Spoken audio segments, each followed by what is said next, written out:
मम्मा की photo part 1। Mumbai, सपनों का शहर जहां हर कोई अपने अपने सपने लेकर आता है, लेकिन कुछ के पूरे होते हैं और कुछ के ये सपने अधूरे रह जाते हैं। इसी मुंबई शहर के एक आलीशान घर में एक कमरे के बाहर घर के सारे नौकर परेशान से खड़े थे और बार बार दरवाजा खटखटा रहे थे।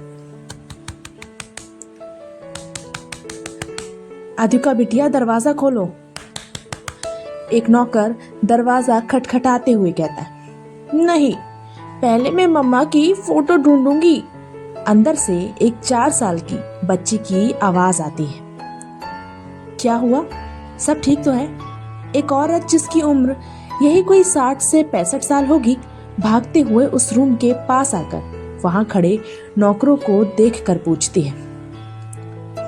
शांति अम्मा, अधुका बिटिया दरवाजा नहीं खोल रही है, एक नौकर उस औरत को देखकर कहता है। क्या? उस नौकर की बात सुनकर शांति अम्मा परेशान हो जाती हैं। तभी उनकी नजर उस रूम की खुली हुई खिड़की पर जाती है। उस खिड़की को खुला देखकर शांति अम्मा जल्दी से उस तरफ भागती है और वहां से रूम के अंदर झांकती है, जहां एक छोटी सी 4 साल की बच्ची स्कूल यूनिफॉर्म पहने कबर्ड के पास स्टूल पर चढ़ी कुछ ढूंढने की कोशिश कर रही थी। अद्विका, क्या कर रही हो बेटा? तुम स्टूल से गिर जाओगी।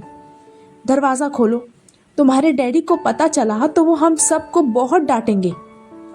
शांति अम्मा खिड़की से अद्विका को देखकर कहती है। नहीं, जब तक मम्मा की फोटो नहीं मिल जाती मैं नहीं खोलूंगी। सबके पास मम्मा है, लेकिन मेरे पास मम्मा नहीं है। मुझे भी मेरी मम्मा चाहिए। वो छोटी सी 4 साल की अद्विका अलग अलग मुंह बनाकर अपनी बात कहती है और वापस अपने काम में लग जाती है। अद्विका की बात सुनकर शांति अम्मा परेशान हो जाती है। वो इस 4 साल की नटखट शैतान को बहुत अच्छी तरह से जानती थी। जब तक वो अपने मन की कर नहीं लेती थी, तब तक वो अपनी बात से टस से मस नहीं होती थी। अब क्या करे शांति अम्मा? एक नौकर शांति अम्मा को देखकर पूछता है। करना क्या है श्याम? जाओ, जल्दी से साहब को फोन करो और उन्हें बताओ कि अद्विका बिटिया उनके कमरे में खुद को लॉक करके बैठी है। शांति अम्मा उस नौकर को देखकर कहती है तो वो नौकर श्याम हाँ में सिर हिलाकर जल्दी से नीचे की तरफ भागता है। अद्विका बिटिया, दरवाजा खोलो, मैं तुम्हारी मदद करती हूँ तुम्हारी मम्मा की फोटो ढूंढने में। शांति अम्मा एक आखिरी बार कोशिश करके देखती है। नहीं, मेरी मम्मा है, मैं उनकी फोटो खुद ढूंढूंगी, कहकर अद्विका कबर्ड में चढ़ने की कोशिश करने लगती है, जिसे देखकर शांति अम्मा डर जाती है। वहीं एक आलीशान 25 मंजिला इमारत, जिसके बाहर बड़े बड़े अक्षरों में लिखा था AS कॉरपोरेशन, के अंदर एक कॉन्फ्रेंस रूम का माहौल काफी गर्म था। रूम में बैठे सभी लोग अपना सिर नीचे किए बैठे थे। किसी की इतनी हिम्मत भी नहीं थी कि वो अपना सर उठाकर अपने सामने बैठे शख्स को देख भी सके। वहीं सामने बैठा शख्स, जिसकी उम्र यही कोई 30 साल होगी, हर किसी को गुस्से से देख रहा था। ब्लैक 3 पीस बिजनेस सूट में उसकी जिम में बनाई गई परफेक्ट बॉडी काफी जच रही थी।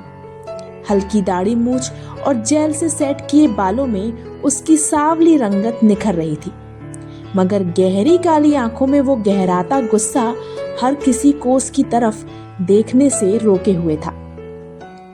ये शख्स और कोई नहीं बल्कि AS कॉरपोरेशन का CEO अद्विक सिंघानिया था, जो अपने गुस्से और बेहतरीन काम के लिए जाना जाता था। रूम में बैठा हर शख्स पसीने से तरबतर था। सब बस मन ही मन ये दुआ कर रहे थे कि आज उनकी नौकरी कैसे भी बच जाए। सब ये सोच ही रहे थे कि अचानक उस रूम में फैला सन्नाटा फोन की घनघनाहट से टूटता है। अद्विक अपनी नजरें वहां बैठे लोगों पर से हटाकर अपने पास पड़े फोन पर डालता है तो फोन की स्क्रीन पर फ्लैश हो रहे उस होम शब्द को देखकर उसके चेहरे के हाव भाव बदल जाते हैं। आंखों से गुस्सा तुरंत गायब हो जाता है और उसकी जगह एक अनजाना सा डर अपना ठिकाना बना लेता है।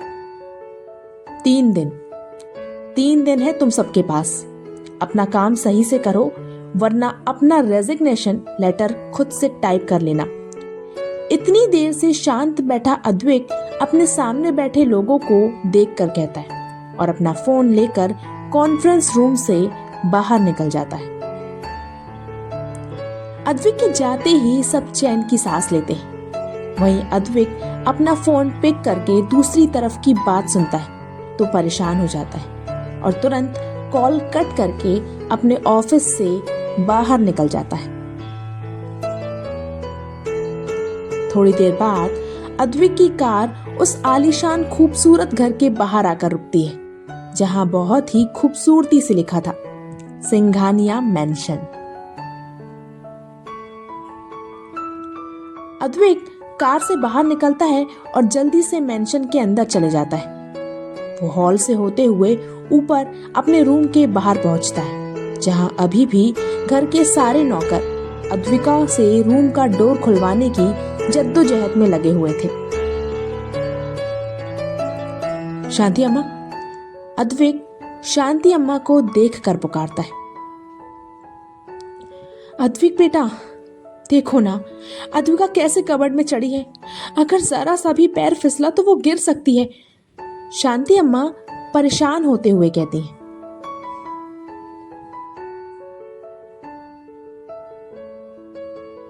शांति अम्मा की बात सुनकर अद्विक विंडो से देखता है तो अद्विका कबर्ड में चढ़ी एक हाथ से कबर्ड को पकड़कर खुद को संभाले हुए थी और एक हाथ से ना जाने वो कबर्ड में क्या ढूंढ रही थी। प्रिंसेस, ये क्या कर रही हो? डैडी आ गए हैं, डोर ओपन करो। अद्विक घबराते हुए डोर नॉक करते हुए कहता है। डैडी आप आ गए, पर मैं अभी डोर नहीं खोलूंगी, मुझे मम्मा की फोटो ढूंढनी है। अद्विक की आवाज सुनकर अद्विका खुश होते हुए कहती है। बेटा ओपन द डोर, मम्मा की फोटो मैं देता हूँ आपको, वो वहां पर नहीं है, आप डोर खोलो। अद्विक कहता है। नहीं, आप झूठ बोलते हो, आप हर बार ऐसा ही बोलते हो और मम्मा की फोटो कभी भी नहीं देते। मुझे मालूम है मम्मा की फोटो आप ही के रूम में है, इसलिए तो मैं ढूंढ रही हूँ, अद्विका कहती है। अद्विका की बात सुनकर अद्विक परेशान हो जाता है। वो जल्दी से नीचे की तरफ जाने लगता है। अद्विक बेटा तुम कहाँ जा रहे हो? शांति अम्मा अद्विक को जाता देखकर पूछती हैं। स्टडी रूम से स्पेयर कीज लेने जा रहा हूँ शांति अम्मा, तब तक प्लीज अद्विका को देखे रहना, कहकर अद्विक नीचे चला जाता है। अद्विक की बात सुनकर शांति अम्मा अद्विका को देखने लगती हैं। थोड़ी देर बाद अद्विक स्पेयर कीज लेकर आता है और जल्दी से डोर खोलने लगता है। वो जैसे ही डोर खोलता है, सामने अद्विका अपने हाथ में एक फोटोग्राफ पकड़कर खुशी से चिल्लाती है। मिल गई, मम्मा की फोटो मिल गई, अद्विका खुश होकर कहती है और कबर्ड से अचानक कूद जाती है। प्रिंसेस, अद्विका के ऐसे अचानक कूदने से अद्विक डर जाता है।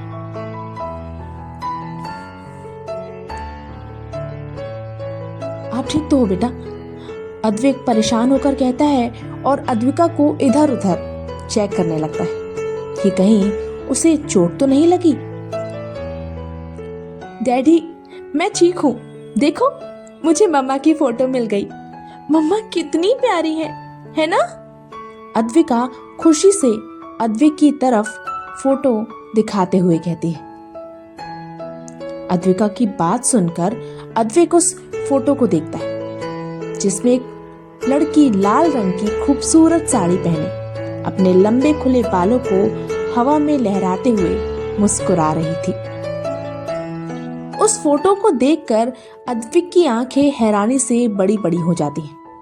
वो हैरान परेशान सा अद्विका को देखने लगता है, जो खुश होकर उस फोटो पर अपने हाथ इस तरह से फिरा रही थी मानो वो कोई फोटो नहीं बल्कि जीती जागती इंसान हो, जिसके गालों को वो सहला रही हो। उस फोटो को देखकर शांति अम्मा भी हैरान हो जाती हैं। वो जल्दी से अद्विका को रोकते हुए कहती है, नहीं अद्विका, ये तुम्हारी मम्मा नहीं। हाँ बेटा, आपकी मम्मा बहुत खूबसूरत है। शांति अम्मा की बात काटकर अद्विक उस फोटो को अपने हाथों में लेकर उसे देखते हुए कहता है। इस बीच ना जाने कितनी खूबसूरत यादें उसके जहन में ताजा हो चुकी थी। अद्विक की बात सुनकर शांति अम्मा परेशान होकर कहती है, पर अद्विक बेटा, ये। शांति अम्मा, लंच लगवाइए। आज अद्विका और उसके डैडी साथ में लंच करेंगे, है ना प्रिंसेस? एक बार फिर अद्विक शांति अम्मा की बात काटकर अद्विका को देखकर पूछता है, तो अद्विका मुस्कुराते हुए हाँ में सिर हिला देती है। तो कौन है आखिर ये लड़की जिसे देखकर अद्विक हैरान हो गया था? आखिर क्यों एक बेटी को अपनी माँ की फोटो इस तरह से कबर्ड में ढूंढनी पड़ रही है? जानने के लिए पढ़ते रहिए आरज़ू तेरे प्यार की जारी है। तो हेलो लिसनर्स, शुरुआत हो चुकी है मेरी इस नई कहानी की। उम्मीद है आप लोगों को ये कहानी पसंद आएगी। तो प्लीज़ मुझे सब्सक्राइब कीजिए, लाइक कीजिए और हाँ, वीडियो को शेयर करना भूलिएगा मत। Bye bye.